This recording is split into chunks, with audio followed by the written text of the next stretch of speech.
Thank you all for attending this important hearing. I never knew my grandmother. She was an immigrant to the United States in 1911. She brought 3 children with her. One was a 2-year-old, my mother. They took a ship.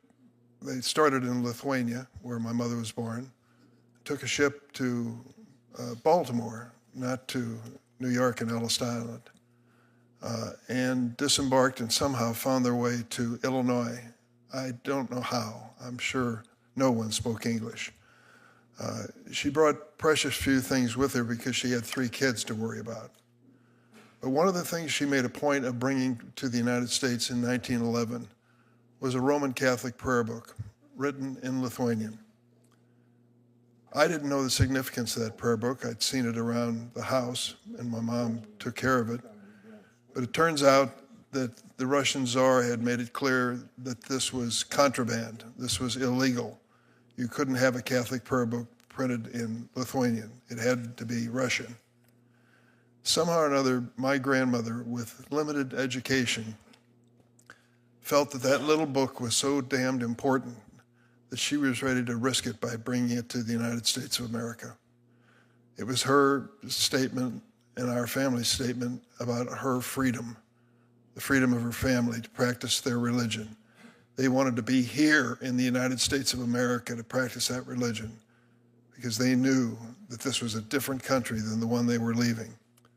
Many of the nation's founders fled religious persecution, so religious freedom was critical to them as it was to my grandmother. I still have that prayer book, incidentally, up in my office. That's why the freedom of religion, often called the Constitution's first freedom, is enshrined as the First Amendment to our Constitution. But throughout our history, the United States has grappled with antisemitism, which historians have called the, quote, oldest hatred. One infamous example is the 1915 Atlanta lynching of Leo Frank, a prominent Jewish American businessman. Frank's kidnapping and lynching spurred the revival of the Ku Klux Klan, who were notorious for their anti-Jewish bigotry and violence. Most recently, we've seen a resurgence, a sad, tragic resurgence of anti-Semitism in America since the horrific Hamas attack on Israel on October 7th, 2023.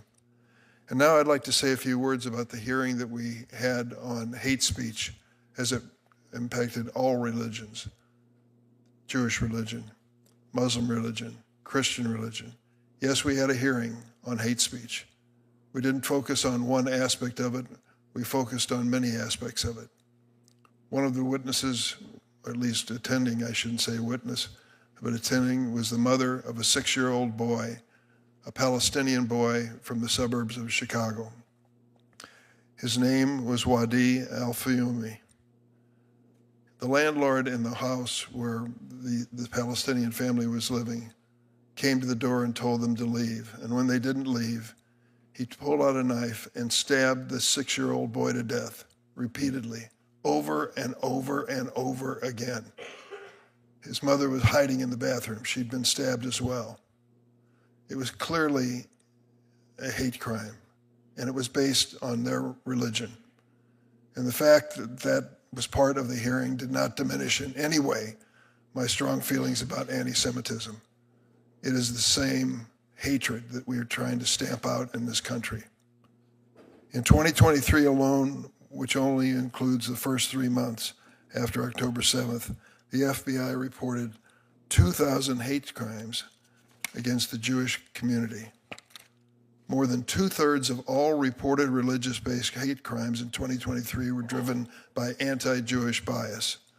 I'm making no excuses for that, but whether your bias is against the Jewish people, Muslim people, Christian people, or any other religion, it is still a hate crime, and in America we should condemn them all.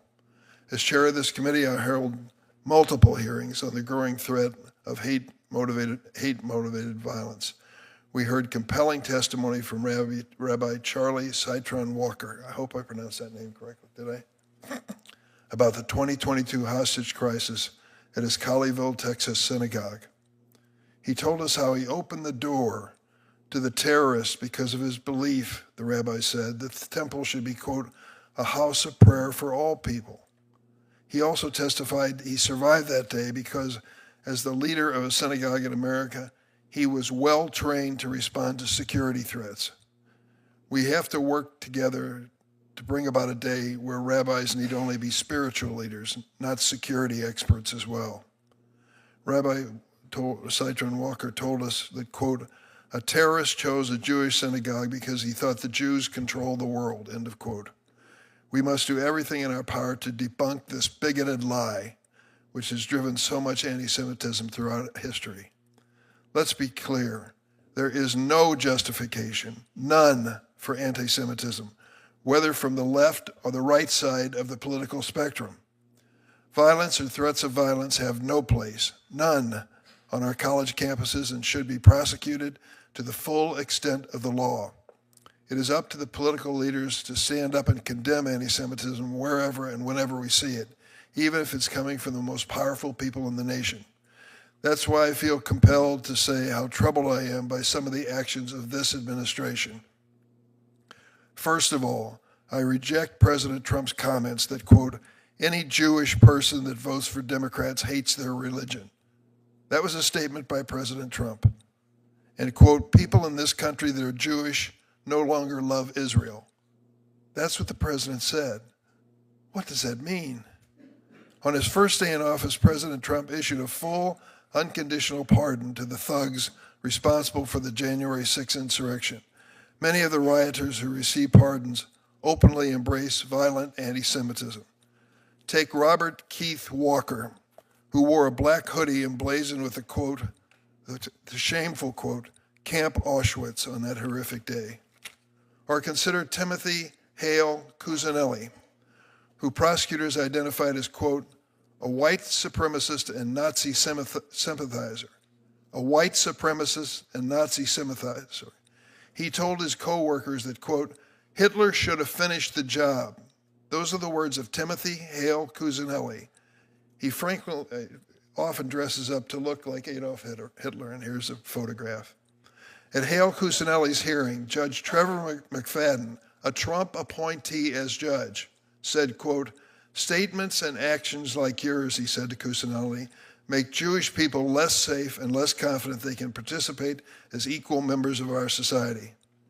After his release from prison, Mr. Hale Cusinelli was welcomed as a speaker at two events held by president supporters at his Bedminster Club.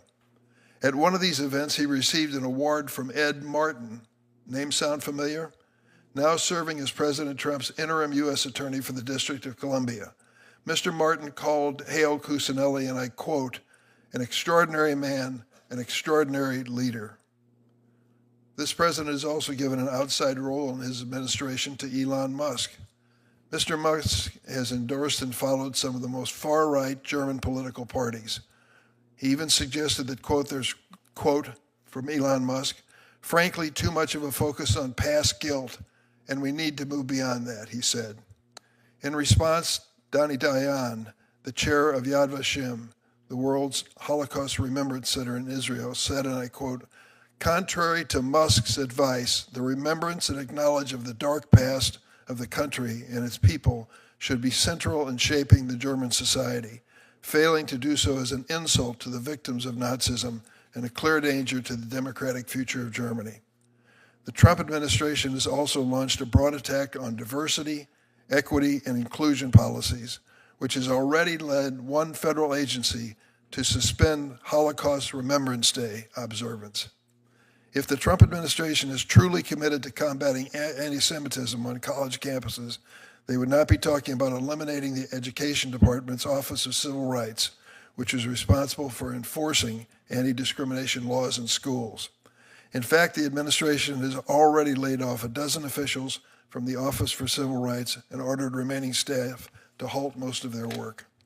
I am deeply concerned that President Trump and his allies have promoted the so-called Great Replacement Theory. This theory was cited by the gunman who killed 11 worshipers at the Tree of Life Synagogue in Pittsburgh, the most deadly assault on the Jewish American community in our nation's history. He claimed that Jewish Americans are conspiring to destroy the white race by encouraging non-white immigrants to invade our country. In closing, I'd like to quote from a statement I received for this hearing from over 100 national and local Jewish organizations, including Reform, Conservative, and Reconstructionist movements, warning that, quote, history has made clear that our safety as Jews is inextricably linked with inclusive, pluralistic democracy and with the rights and safety of all people. When the rule of law and democratic norms are threatened, anti-Semitism invariably increases, and Jews and all communities are made less safe. That was a message from 100 national and local Jewish organizations about this hearing. I hope this committee can come together, across the aisle, to protect our democracy and protect the safety and security